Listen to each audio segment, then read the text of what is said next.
Полека се намалува бројот на хоспитализирани пациенти во модуларната болница во Кочани. До денеска има хоспитализирано 25 пациенти во модуларната болница и 2 во физикалната амбуланта.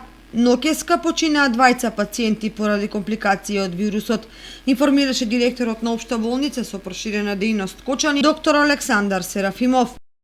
Имаме 10 слободни модуларни болници и 10 имаме на физикална медицина. Пациенти имаме 25 со 2. 25 у модулната болница, 2 се у физикална медицина, 20 се на обшиденска потребна. И 20 починати на Кочанска општина, Ноќеска. Во делот на вакцинацијата на лица постари од 70 години во Кочани, Серафимов изјави.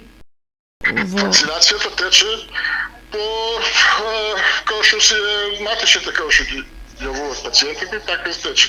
Значи за суденешниот ден се исполнити тие 700 дози што ги добивме.